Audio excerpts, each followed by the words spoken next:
So I'm Sierra. I'm here with John, and we're here with Lydia. Hi, Lydia. Hi. We're super stoked that you are doing a guest webcast for us. So we will let you take it away and Thanks. introduce yourself. Absolutely. So, hi everyone, I'm Lydia, and I've been in information security for a little while, roughly 10 to 15 years. I started off as a programmer. Actually started off in the Department of Defence in Adelaide, and we were working on a 3D intrusion detection visualization program. It's unclassified now. And that's how I really got interested in security. We were programming, we were doing AI, not that I was very good at it. I was more of a scripter. I enjoyed writing regular expressions and all kinds of fun things. And so here we are now, fast forward 15 years. I think most of my experience comes from finance. I've been in the banking industry for about seven-ish, 8 years. Probably touched almost every area of information security. So, just going to move over to the slide. Up there. There we go. Hey, there it is. All right. So what I wanted to talk about today is POCing your endpoint protection solution, and it doesn't necessarily have to be endpoint. It could be anything. Before I move to the next slide, though, I really want to talk about the profile of a POC user, and this is what makes this area so challenging, is that most of us aren't pen testers. Most of us are juggling at least 5 to 10 different tasks, you know, in any given moment. You're doing vendor risk assessments. You're probably trying to update the risk register. You're probably trying to look at this week's vulnerability assessment results. You're probably trying to remediate. You're probably still trying to fight last year's penetration testing results. And all of a sudden, what happens? You probably get hit with ransomware. You spend 2 or 3 days on an IR call. It takes a couple of days to roll back the results and restore from backup, and you've lost another, $250,000 type thing. And then your boss comes knocking on your door and saying, "We need an endpoint protection solution," and then it starts all over again. So I'm sure many people can relate. And that request goes right on top of all the other requests, and now it's more urgent, right? Right, that's exactly right. And I think that's the problem that many of us have, because we're not pen testers. We're just in the corporation trying to do your daily activities, and then all of a sudden you're like, you've got to do this now, you've got to get it done in 3 months, and you scratch your head and you're like, where the heck do I start? So this is where I'm hoping this will help. I have been through this, and what I did, obviously, for the company that I was POCing for, in my spare time, I started trying to put together a testing framework. I just want to talk about some of the things to test, but also some of the non-functional things that people forget to look at, and also testing in your own environment too, that I think people forget to look at as well, because the malware part of it's fun. Well, you get to detonate a piece of malware, look, my machine's blown up. But how compatible is it? Are there other things that you can do in your organization to sort of help you? How's that look? Yep, looks good. It's got Mr. Evil. Yeah. So not spending too much on this, I think everybody knows this. A lot of us focus on what's going on. So the ransomware, trying to detect, insider threat or a malicious outsider, or, let's get the latest threat feeds or whatever. But in order to sell it to management, well, you've got to look at more of the benefits. I know everybody knows this, but when you're dealing with CIOs and CISOs, some of them aren't that technical, especially in the higher up you go, it gets a bit more challenging. And so I think, go on, sorry, John. No, sorry. I was just going to say another thing, talk about the benefits. I see costs, and sorry if I stepped on you. Audio is kind of tough on this stuff, but sometimes you can get discounts on these products. So whenever you're doing the POC, you go back to the vendor, and they're like, it's going to be $250,000, and you're like, it's broken. They're like, okay, how about 150? And that's sometimes helpful too. Yeah. And what I found too is the cost of these incidents far outweigh implementing one of these solutions. But that's not to say that one of these solutions is going to be the savior to this problem either. I mean, one of the things that we were talking about offline is that endpoint protection product may not fix what you're looking for. There's so many other controls that you can put in place. And I mean, I'm not even going to get started on that, but at least, you know, where I'm working at right now, there's lots of other IT things we can do without putting a security product in that's going to help mitigate those things like straight away. But anyway, so I think one of the things that I want to start talking about next is the non-functionals, because I think there's some of the things that we don't think about when we go into this POC. We're more focused on the functionals, which I'll get to. And something that I try to do in terms of scoring is I try to break it down into 3 sections. I try to have the absolute musts that you cannot live without, the shoulds and the nice to haves. And then I tend to weight each section. So depending on how you do things, if you have a must and that is not something that particular solution can achieve, well then they're out, because you can't live without them. So you need to be that cut and dry. Whereas your shoulds might be something, you know, you might score it between a 1 to 5, and then depending on the subsection, it might be weighted heavily because it's something that's, you know, it might be more mission critical than some of the other stuff.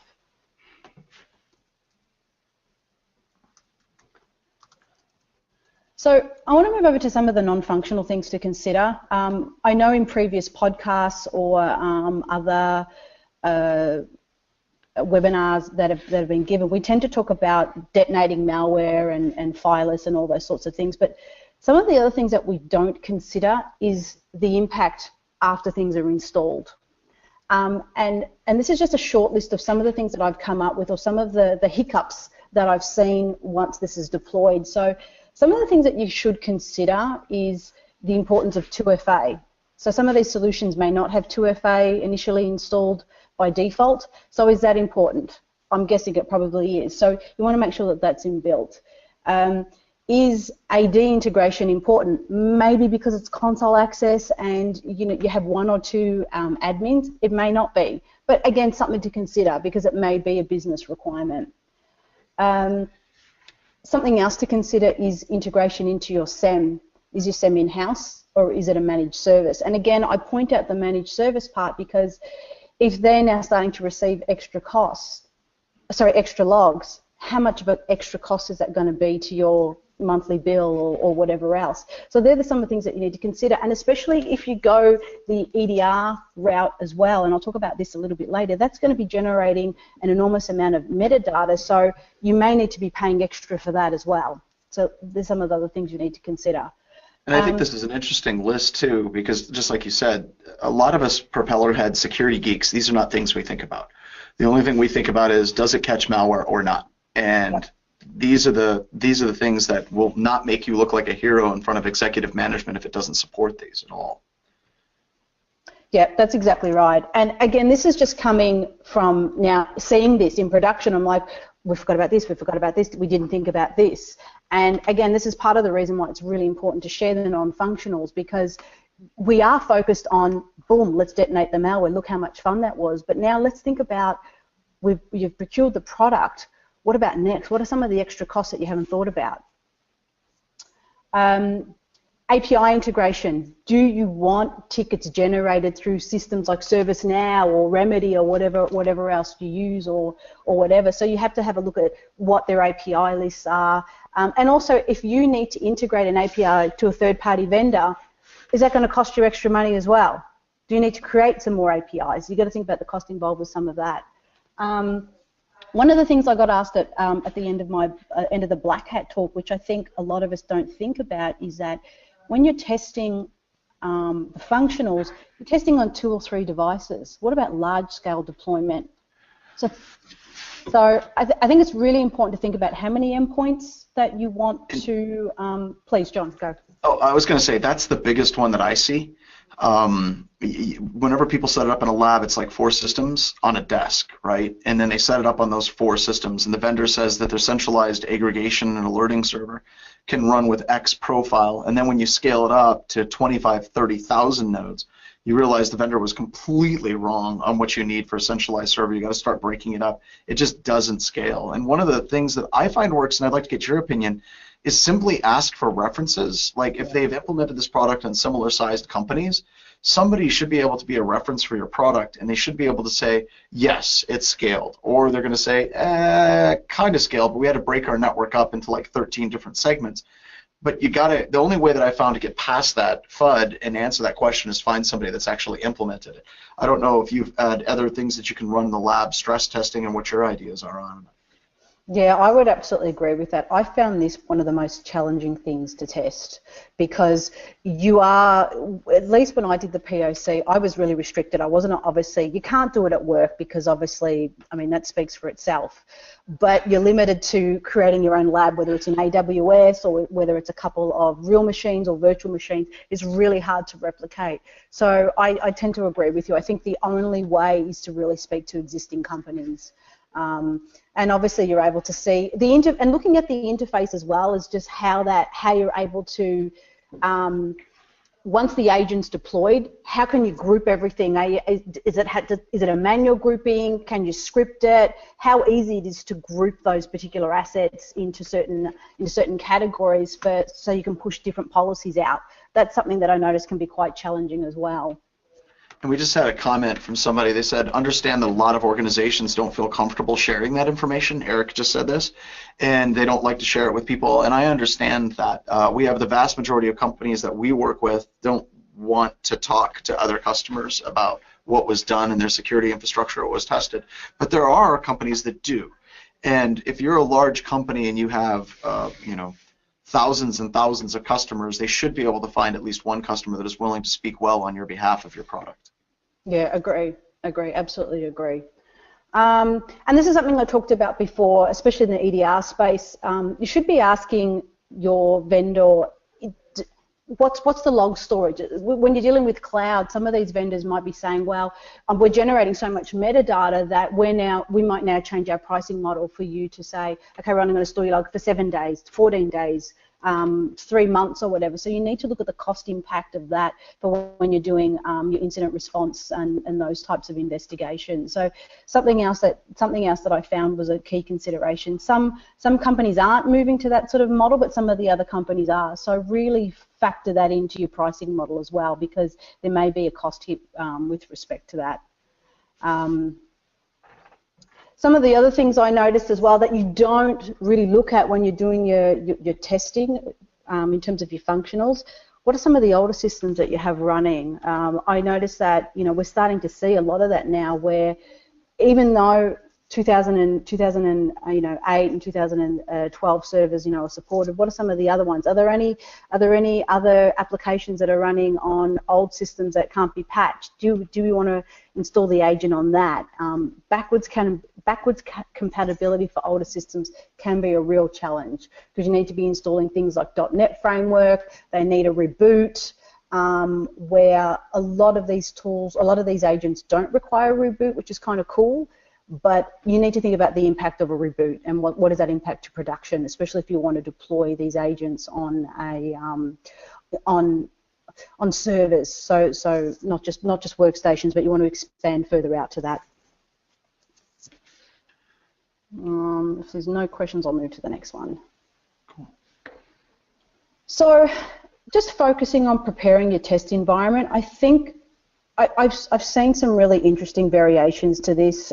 John, as you mentioned before, this is probably the more fun part, but it actually can be really quite tricky. I'm not going to go into too much detail on how to set it up. I think the audience are pretty smart enough to figure out how to do it. I mean, obviously I had a victim machine, attacker machine. I had a machine that just installed my malware, and then I also had a second machine which was connected to the victim. So that was obviously so that I could test lateral movement or spread of ransomware or those sorts of things. Let me just focus on this. Another reason why this was really important is because a lot of management feel that in terms of, let's just take the case of ransomware, because I used this in the Black Hat presentation. If you install an agent on a file server and your workstation is unprotected, and then the workstation gets hit with ransomware, that file server is safe. It is not. Absolutely, it is not. do not be fooled by this scenario. It could probably be detected, but it's not going to be prevented. So you really need to go in with your eyes wide open with this particular scenario. And this was really a fun type thing to do. And I think it opens a lot of managers' eyes, because I think they just feel that if the endpoint agent is installed on any device, then you're okay, you're covered. You're going to be prevented from, a malware outbreak or, or whatever other scenarios you're trying to test. So one of the things that I sort of hammer home a little bit is you really need to consider the placement and what are you trying to achieve, because just because you put it on the agent on critical systems does not mean that you're going to have visibility. Yeah. Because, yep. And you talk about like how they actually detect things. A lot of times we've seen AV engines that'll detect an initial stager, but they won't actually detect the stage once it's running in memory. And I think that's something you talk about later with memory analytics. And then I had a question about the VMware down in the bottom. And there's a lot of malware that'll detect whether or not it's in a virtual machine by looking at the interrupt descriptor tables, looking at certain virtual machine functions. What did you kind of encounter with that, or did you just have to say, look, we have to go with something, and that's kind of what you went with? What was some of the issues that you ran into with the virtualization? Yeah, these are really good questions. So I'm just going to take a backward step just for 1 minute, and then I'll talk about that. There are a lot of companies out there that will offer up their own cloud, and I've got a lot of questions post Black Hat. I've got vendor X, they're saying I should use my cloud. For convenience, it's a great idea, and it will help. However, here's some of the issues that I have with it, or the challenges that I have with it. Most of it's run in VirtualBox, and as you mentioned, John, a lot of malware tries to detect if it's running on a virtualization platform, and if it is, it's not going to run. So I had a real problem running my POC in some of the vendor clouds because of that reason. And additionally, if you say to them, hey, we're testing another 5 solutions, I want to make sure that I've got an apples for apples, because you want to be able to go back to each of these vendors hand on heart and say, I tested equally. I tested on the same platform, using the same malware, and then you can absolutely say, hand on heart, this for me was the better product. If you go away and use one vendor's cloud setup and then go away and use a different setup for different solutions, it's really hard to make that comparison. I personally couldn't do it. So, I mean, these are just some of the ones that I use. I didn't use VirtualBox. I used VirtualBox for a couple of things, but predominantly I used KVM and AWS. For me, they worked really well, and I think, I mean, AWS, you can use a lot of the nanos to start with because it's zero cost, at least for the first year. KVM's free, but obviously it's on Linux, so you need to have that sort of background. But the benefit that I found about using these 2 environments was the fact that a lot of large corporates are now moving to KVM or AWS or some sort of other cloud provider or whatever, and malware writers just can't assume that it is someone's playpen. You absolutely can't. And so I found that a lot less was prevented to run within a KVM or an AWS environment compared to VirtualBox. Okay. Yep. I've also had good luck, if anybody's listening, good luck in Zen and QEMU as well, and that just has to do with how they virtualize different things. But yeah, they all virtualize differently. It's definitely a problem when doing any type of malware analysis and you're not running it on real hardware. Yeah. And that's the other thing. I was speaking to somebody the other day, he CISO of a company, and he was actually looking at just setting up actual devices to do his testing, and I thought fantastic, because that's the ultimate goal. But when I was doing my testing, without a word of a lie, I really reckon I re-imaged at least, I don't know, anywhere between 100 and 150 times. Yeah, I could see that, and that's not fun. And you know, people, like when you present and you talk on this, like they see your presentation, and I don't think that a lot of people see like the amount of work and the amount of re-imaging that went into trying to come up with a testable environment. Yeah, that's exactly right. And I mean, you know, a lot of people think that, you know, when you're detonating this malware that everything's just going to be saved and nothing's going to detonate, but I guarantee you, and at least in every 100 samples, something got through. Something always got through. And depending on which virtualization platform I was using, some was worse than the other, or some was better than the other, you know, and that's why I really recommend looking at some of the different virtualization platforms, because your results will vary. Absolutely 100% guaranteed they will vary. No. Yeah. What have we got here? Right, so we're sort of now moving into some of the actual testing, so moving away from the non-functionals. Some of the things that I thought was really useful is that you talk about endpoint protection, but there's so many different areas. You know, there's application whitelisting, there's static analysis, there's dynamic analysis, there's memory detection, there's a whole bunch of other things. And I can't tell a lot of people said to me, what's the best? I'm never going to tell anybody what's the best, because I don't know what your business requirements are, and I'll talk about this in the slides a little bit later. But something that I thought, that I found really useful was where if a product that I was testing had static malware detection, so that's the dormant malware that's absolutely not running. And then they might have had background scanning, or they might have had, you know, testing a file that's just been written to disk, or the malware is actually running. Turning off those different functions and seeing how the other components work. For me, that was really important, because where I work, we've got different business units with different considerations. And if one of those business units say to me, oh, this is causing impact, I need to turn blah, blah, blah, X off, I wanted to make sure that with certain layers off, it was still able to capture, you know, 90, 95 or 99% of traditional malware, as an example. So testing those different layers is not tricky, but you do tend to hit a couple of roadblocks, because some of the more traditional AV vendors, you just can't. You can't turn it off because it's all very tightly coupled. So again, just taking that into consideration. One of the other things that I did was connected agents versus non-connected agents. Again, the reason this is important is because we have a lot of traveling users. They don't always connect to the internet, and you know, they may be given information on USB sticks, and the USB sticks are inserted, and you know, potentially there's another vector for the machine to be infected with malware. That is an important test case. I was talking to someone recently who, the only test scenario that they did is they took the system offline for a week. That's it. And then they brought it back, and then they dropped a whole bunch of current malware on it. And this is for like the next generation, the behavioral analytics products that aren't signature-based. They say, no, we don't use signatures. And he would then run all of this malware a week after it hadn't been receiving any updates, and a lot of stuff was making it through, just because the behavioral models weren't being updated. And I also like that you have jars down at the bottom. Yeah. With the file types. Did you come across very many of them that had trouble with jars? We've actually seen a couple of vendors that have issues with jar files.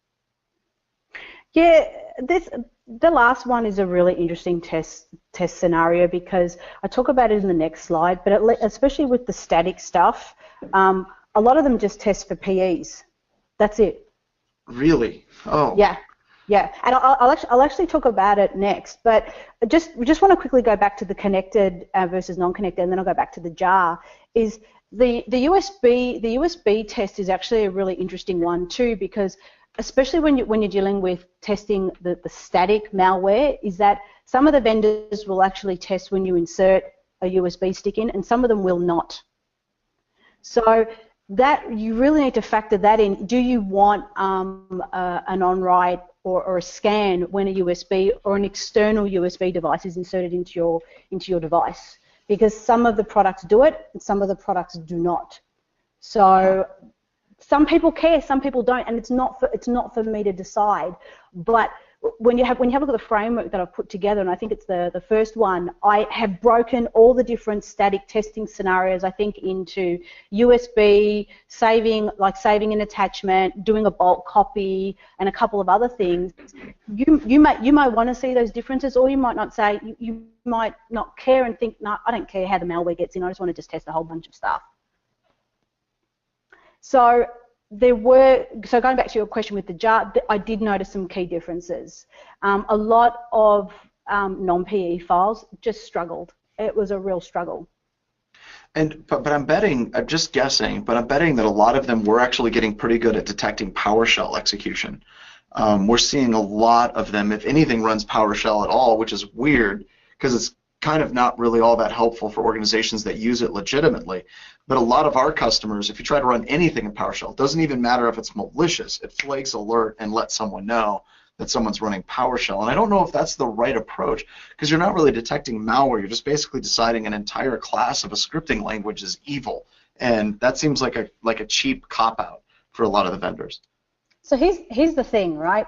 What I've noticed is vendors do it two ways, or the way it's implemented in the solution is done two ways. And again, it goes back to what you need or how much you want to lock your users down. I've seen it done in two ways. I've seen it where it's pure prevention. So you either you allow scripts to run, and it's not just necessarily PowerShell. It might be Visual Basic as well. You either allow scripts to run or you don't allow them to run, and that is really locked down. All right, and there's also, you have a bit of fun with that too. I mean, if PowerShell, for example, isn't run, rename it, change the hash value, do a couple of things with it, and see if it still runs in that yes/no scenario. I mean, have a bit of fun with it if you really want to, push the envelope. Yeah. And I like the renaming it, because what we mean by renaming it is not just renaming your .ps1 file, but actually renaming PowerShell completely. Exactly. Sometimes goes by the products. Exactly, and I tried to get a bit creative. I know before I started this, Daniel Bohannon's written like a PowerShell obfuscation deck, and I played around with some of that, and I had so much fun, and I was able to find, a couple of interesting attack vectors, and as I mentioned, I'm working with a couple of vendors to get those remediated now, and that's been a lot of fun. But yeah, so rename your PowerShell, change the name of it, stick it in it, make it a variable, do whatever you want with it. I mean, I created a whole bunch of scripts. But yeah, so going back to that, there's two ways. There's pure prevention, whether it's either scripting is turned on or scripting is turned off. And I've seen some problems with that in the environment. Sometimes it works, sometimes it doesn't. Where you've got the other side, where is it all scripts run, and we're going to try to detect on bad behavior. So, yeah. Mike just wanted to point out a comment from Mike. He said, as you pointed out in cow tipping, just simply testing both 32 and 64-bit variants of malware, it's that simple change, can get by some products as well. So thanks, Mike. Yep, that's a really, really good point. And it's like you said before, John, you do so much testing and so much hours that you just try to remember all these little things. So that's something that I'll talk about on the next slide. I might actually move to that. I think it's actually on the next one. I really want to talk about the difference in testing of scripts because, again, it's another business decision, and I'm not going to say whether it's right or wrong, but it is a really interesting subject, and you've got to really decide that the approach that you want in your organization. So I know I talked about this briefly, so I'm not going to stay on this slide too long, but there's the classic malware testing. So we talked about detection of malware that's sitting on your machine. There's no processes that are running. It's just sitting dormant. As someone who's doing a POC, you really need to decide if this is something that's critical. It's not for everybody. There are some EDR tools or other endpoint protection tools that they don't do this. It's not their bread and butter. So you may not care if you've got files sitting on your machines or file shares or file servers or whatever that are malware. It's important that it's not running. So you may not care about this particular use case, but you might. So you really need to consider that. So I do think that use case is important because there's a lot of examples where we can drop executables or dynamic link libraries and not invoke them directly, but actually invoke them through run DLL32 or some type of other scripting engine. And I think that if we have vendors that are actually ignoring that, I think that does create a blind spot, a legitimate concern for a lot of organizations. But I find that interesting that some of them just didn't deal with it unless it was actually something that was executing, and then they looked at it. Is that what you found? Like the malware would sit there and they wouldn't touch it until you tried to interact with it. That's exactly right. Yeah. So there's a couple of products that do that. They don't have any static analysis on the file. It's only when that file is running or detonating then it starts to do the analysis. Huh. Yeah. So this ideally is broken up into two scenarios. The importance of background scanning. It may be a who cares type scenario, but I always say you've got to go back to your compliance requirements. What are your compliance requirements? Maybe it's important. Maybe just a one-off scan, or maybe a scan every month or whatever. But I mean, again, if you've done that initial background scan, later when you drop that file, that's your delta anyway. So doing an occasional scan every month or so may not be a big deal. It's not, especially because these endpoint protection products, they're not based on signatures. They're based on behavior. They operate so differently to the traditional malware. And a lot of the questions that at least I get asked from a business perspective is, what's the impact? There's no impact. They're so lightweight and they run so well that when we did some network testing, I had the guy from network operations say to me, this isn't even hitting peak rates. So they're really well, what's the word I'm trying to say? The way the agents run, they're really lightweight. So yeah. Another caveat that I found in this, and this is what I was talking about before, John, something that you really should be aware of is that with respect to this static detection part of it, a lot of the solutions are just focusing on the PEs. So they're not really doing script detection or all the jars or the zips or the comms or the bins or the DLLs or whatever. A lot of them are just basic classic binary files. Now, I did notice there's one exception to this rule. A lot of the traditional malware vendors, such as your McAfee's and your Semantics and all those guys, they sandbox. And so what happens is when you drop that file, even if you're not running it, it sandboxes it, which detonates it anyway. So I won't say it's kind of cheating, because it is kind of cheating, but you're not really doing static analysis, because what they do is they grab that file, they detonate it. And so you'll find that those more classic traditional AV products will test the scripts and test the DLLs and the comms and everything else in this section because of the tight coupling. And that's where I go back. If you can decoupleize some of these tests, you'll be able to see where some of the weaknesses and the strengths are. Cool. Yeah.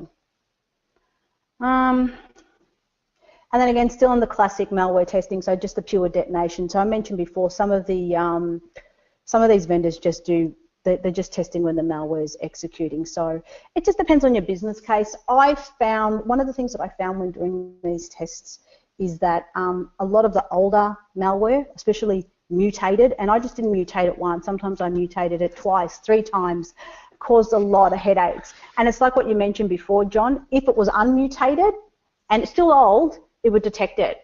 But the moment I started double mutating and triple mutating it, it wouldn't detect it. So then what I did was I stopped, I waited a week, and then I retested again, same result. I stopped, waited a week, and then retested again, same result. So, I questioned a lot about, and I don't claim to be an AI expert. I'm not going to go down that route. But when I sort of inquired about it, it was yes, we will have an update, but within the next agent release. So the math model gets updated, but it's not necessarily done in real time. Yeah. So I question what's the difference between that and signatures? Well, I think that a lot of the AI vendors have actually started moving back to signatures, to more of a balanced approach. And I think that's where Symantec, McAfee, and Sophos and the big boys and girls are actually moving to now. But a pure AI play is just a dangerous place to be for any vendor. And I think you're right. A lot of times it's been so watered down that they might as well just be doing signature-based detection at this point. Yeah. Yeah, and I questioned a lot of that, because when one of my machines got infected with a piece of malware or multiple pieces of malware, and a lot of the samples I used weren't original. I did it just a baseline, and then they were like mutated quite a lot of times. That's where I saw not much learning, if you want to call it, and I gave it the benefit of the doubt. I waited a week, 2 weeks, retested, but there was no change, and that's where I started going back to the vendors and sort of said, hey, can you help me with this? What's going on? And real fabulous interaction with some of the vendors out there. They really know what they're doing, and they're really helpful. So that was a pretty good experience. Yeah. And lastly, This is probably the most trickiest for people doing POCs. I know we spoke about this at the start, John. Most of us aren't pen testers, so when you start talking about fileless malware, no write to disk, I even question the no write to disk. I mean, how many times, have I listened to a podcast or whatever, and if you're executing some sort of PowerShell or something in memory, at some point there will be something written to some sort of log. So, you may be able to catch it as an indicator of compromise or something like that. So, and that's why we have spent so much time with the sysmon stuff that Derek has done some webcasts on, because we can actually see those process threads spawn. And a lot of people with the Swift on security scripts, kind of moving towards that realm. But no, I've heard vendors say, oh, there's no reason to try to look at it in memory because it's going to hit the disk eventually. And there's malware that, no, it won't. At least that's how the stagers actually work. Yeah. I agree. So what I've tried to do with this, given that this is the most trickiest one, and it is really important, so I want to make sure that we give it enough airtime, is that, we talk about the classic malware testing, so where there's the file that actually exists, but this is more trickier because a lot of us doing the day-to-day, defense type stuff in companies, we just don't know how to do it. It's not that, or we don't know how to do it, or we don't have the time to learn, or we're trying to figure out how to balance that with day jobs. And when you have a million and one things to do on your plate, and you've been given a 3-month deadline to sort of complete everything, most people just default to the malware analysis, and not so much the memory resident type stuff. So what I try to do is, and again, it's on the GitHub site. I think it's Sheep 4 or something. I just talk about some basic memory-based attacks that you can run. So definitely have a look at that. But everything is based on the MITRE attack matrix. There's really nothing that I can say that I've invented myself. I just reused what's out there. And it's such a solid approach that you'd be mad not to use it. I don't know if you've got any other things you want to add on to that, John. No, I would just, we were talking about the MITRE stuff, and yeah, the Red Canary scripts that Sub T and his team has just released. So just reiterate, check those out. So if you do Google search for MITRE attack Sub T, and he has an entire, huge Git repository of commands to test a whole bunch of parts of the techniques matrix. So. Yep. And the last thing that I think we really need to do is that I think a lot of us are missing is that we test the malware, we test the fileless attacks, that's all great, but now the big test is bringing it into your company's environment. And so the reason this is really important is you need to see how compatible it is with your company and the daily operations and the things that you do on a daily basis. Now, I'm not saying that you test malware in this scenario. You've done that. Okay, that part's done and dusted. What you need to do is, and again, this is just based on my own experience, is that you have the agent there just sitting there quietly, just gathering information. Now, the reason this is really important is because, at least what I've noticed, is that you might have sysadmins that push scripts, you might have sysadmins that write their own executable files to do other things. You might have whatever your package, whatever your packages are to push patches or to push new system software. The agent might see that as malicious. And this is where things get really noisy. You need to tune it a lot, and you need to start whitelisting a lot of stuff. So one of the things that I would really recommend, and again, it's pushing your timeline down a little bit more. Your manager's giving you 3 months, you're trying to get your head around everything, and the learning curve's big, but this is a really critical step too. You want to see how compatible it is in your environment. So if you're able to run it for a few weeks, you absolutely should. Well, and this is also one of the areas that I talk to our customers, and they say we're currently using one of the big 4 or 5 AV vendors, and we want to move to a next generation endpoint security product. And as much as we rip on a lot of those vendors, they do give you a tremendous amount of really good things, like unified logging, unified alerting. They tie into almost everything. And I think there is some value to that. And I think that this slide really ties in nicely with your other testing slide at the beginning of the presentation that people don't test for. And how does it actually integrate into your business as a whole? Otherwise, you're just going to end up with a bunch of security products, and you got to go to a bunch of different security dashboards to figure out what these security products are doing, and you're just swimming in white noise at that point. Yeah, I know, and I mean, I started out as like a SOC analyst, so the abundance of dashboards is just overwhelming, and it's just really hard to manage because this now just becomes another one. You need to start creating more metrics for your CISOs and for their pretty dashboards, and life just the hell just starts all over again. One thing that I do want to say is that by putting this into your environment and seeing how it's actually working, some vendors might get a little bit, funny and say, oh, you can only have this POC, we can only have this, this set up for you for a couple of months. We really need to start making a decision. Don't listen to any of that stuff. You need to do what you need to do to figure out what's best for your company. So don't feel like you need to be pushed around. Okay, this is just a bit of self-promotion. So what I've done is everything that I've done in terms of testing, I've got on my GitHub page. So feel free to jump into testing framework. Everything is there. If you've got any questions, if you don't like the way I've done something, or you think I can do something better, or you want to just add to it, send it over to me. I want to make this as useful as and target as many people as I possibly can.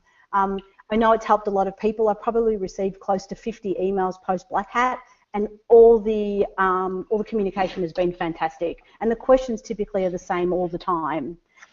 And also something that I'm working on at the moment is I'm working on an endpoint protection workshop. So I think I've got the first couple of sections done. So just come back to that in about another 3 months. I'm working on that really slowly.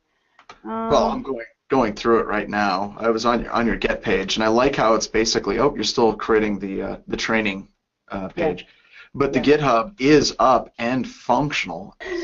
Yeah, so I was just recapping this. So I'm currently working this in my spare time, and I know something else that we were talking about before is in addition to the 5 vendors that I was working on while working for a particular company, outside of that, I'm actually working with another 5 companies as well. So I'm happy to give them a shameless plug if we want. But I'd be fine with that. Anybody that's willing to work with you publicly is shameless awesome, plug. and we should. Yeah. No, that sounds good. So far, I've got Sentinel-1. I'm waiting for Carbon Black is also coming on board. I'm trying to. Look, it took a bit of convincing, but they're going to work with me. Carbon Black's one of the good ones. Like if we send them a bug report or something, they're on it, and they listen to us, and we like Carbon Black because they haven't threatened to sue us. No. They've been really good. We like people that don't sue us. So do I. Trust me. So do I. And who well, it's else? a little more scary because you're working on your own. Yeah. That's exactly I think there's a lot of people that would stand with you, so no worries. And I think that's part of the reason why I'm pushing so hard for this, because a lot of the questions that I get are just they're repetitive and they're the same. I don't know where to start. My vendor's giving me 50 pieces of malware. I know that they're all going to be prevented from running. I don't know what else to do. And given that I've spent so much time doing this, why not share it? Why absolutely not share it? And the more vendors I have, the better the research is going to be. Yeah, and I love like how you've broken out the spreadsheets. It reads like a gap analysis, so it's going to be very quick and easy at the end of the assessments to kind of say these are the ones that are doing the best and these are the ones that are not. Question was, any public thoughts on Kaspersky right now from Mike? I don't think we're going down specific vendors, but is Kaspersky even in business anymore? I thought they pretty much got eradicated a couple of weeks ago. No, I'm joking. I think that's just, I think aside from Kaspersky's detective capabilities, I think that's just awareness. You talk about vendor management. I think it just goes to show that Kaspersky got hit. Please understand, any of the other vendors could get hit too. And we shouldn't beat them up too much, all joking aside. So what are your thoughts? Yeah, I was actually listening to a podcast on this the other day, actually, and I'm not going to comment until everything obviously passes, until all the court hearings has been done. But it's pretty damaging. Also because there's some really great people that work with Kaspersky, and Kaspersky are one of my big 5 that I'm looking at over the next 6 months. So I really, really hope that the business is able to move forward, and a lot of people don't lose their jobs and the allegations aren't real. But We'll see. I honestly hope that they got compromised, and that's what actually happened. I will be very sad if it's one of those things where they're actively working with the Russian government to allow this to happen. And that's one of my biggest fears, is if that's the case, then I also look at retaliation, because you got to wonder how many vendors has the NSA, the CIA actually been working with as well, and does anybody else have any information on that? You just wonder where it actually ends. So I'm hoping, deep down, it's just we got hacked, we feel bad, we're going to do better moving forward, and it's not like, well, here's the bill that they sent the Kremlin for gaining access to computer systems. I hope it doesn't go that way. I really do.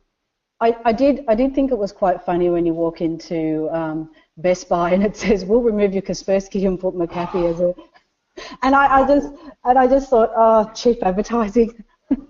Oh, but that's the way that works, right? It's not even like ambulance chasing at that point. They're like hyenas on the high plains of the Serengeti. It's like the Wild West. It's like the Wild West, but with hacking.